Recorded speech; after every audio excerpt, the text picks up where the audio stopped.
ಮಂಡ್ಯ ಲೋಕಕಣದಲ್ಲಿ ಮೈತ್ರಿ ಆಟ ಬಹಳ ಬಿರುಸಾಗಿ ನಡೀತಾ ಇದೆ.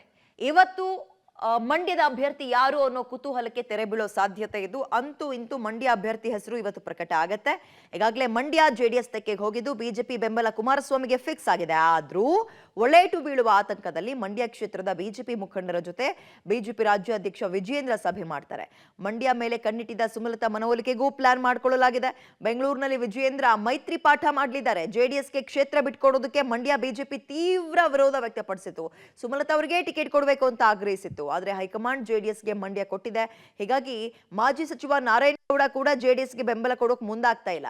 ನಾರಾಯಣಗೌಡ ಜೊತೆಗೆ ವಿಜಯೇಂದ್ರ ಇವತ್ತು ಮಾತನಾಡ್ತಾರೆ. ಸದ್ಯ ಸುಮಲತಾ ಡೆಲ್ಲಿಯಿಂದ ಬಂದ ಬಳಿಕ ಅಂತರ ಕಾಯ್ದುಕೊಂಡಿದ್ದಾರೆ. ತಮ್ಮ ಮುಂದಿನ ನಡೆ ಬಗ್ಗೆ ಇನ್ನೂ ಯಾವುದೇ ನಿರ್ಧಾರ ಕೈಗೊಂಡಿಲ್ಲ. ಮಾಧ್ಯಮಗಳಿಗೂ ಸಿಕ್ಕಿಲ್ಲ ಅವರು. ಯಡಿಯೂರಪ್ಪ ಮೂಲಕ ಸುಮಲತಾ ಅವರ ಮನವೊಲಿಸೋಕೆ ವಿಜಯೇಂದ್ರ ಪ್ಲಾನ್ ಕೂಡ ಮಾಡಿದ್ದಾರೆ. ಸೊ ಮಂಡ್ಯದಲ್ಲೂ ಕೂಡ ಅಷ್ಟೊಂದು ಹಾದಿ ಸುಲಭ ಆಗಿಲ್ಲ ಅನ್ನೋ ಮಾಹಿತಿ ಇಲ್ಲಿ ಗಮನಿಸಬಹುದು. ಒಂದ್ ಕಡೆ ನಾರಾಯಣಗೌಡರು, ಮತ್ತೊಂದ್ ಕಡೆ ಸುಮಲತಾ ಅವರು ಹಾಲಿ ಸಂಸದೆ. ಇದೀಗ ಬಿಜೆಪಿಗೆ ಬೆಂಬಲ ಕೊಟ್ಟು ತಪ್ಪು ಮಾಡ್ಕಣ್ಣ ಅಂತ ಬಹುಶಃ ಅವ್ರಿಗೆ ಅನಿಸ್ತಾ ಇದೆಯೋ ಏನೋ ಗೊತ್ತಿಲ್ಲ. ಅಥವಾ ಬಿಜೆಪಿ ಅವರ ಮನವರಿಕೆ ಮಾಡಿ ಯೋಚನೆ ಮಾಡಬೇಡಿ ಸುಮಲತಾಜಿ, ಮುಂದಿನ ದಿನಗಳಲ್ಲಿ ಉನ್ನತ ಸ್ಥಾನಮಾನ ಕೊಡ್ತೀವಿ ಅಂತ ಭರವಸೆಯನ್ನ ಕೊಟ್ಟು ಕಳಿಸಿರ್ಬೇಕು. ಸೊ ಅವರೆಲ್ಲೂ ಮಾಧ್ಯಮಗಳಿಗೆ ಸಿಗ್ತಾ ಇಲ್ಲಪ್ಪ. ಒಂದ್ 2-3 ದಿನದಿಂದ ಯಾವುದೇ ಸ್ಟೇಟ್ಮೆಂಟ್ ಕೊಡ್ತಾ ಇಲ್ಲ. ವಿಲ್ ಸಿ ಇವತ್ತು ಅಥವಾ ನಾಳೆ ಏನಾಗುತ್ತೆ.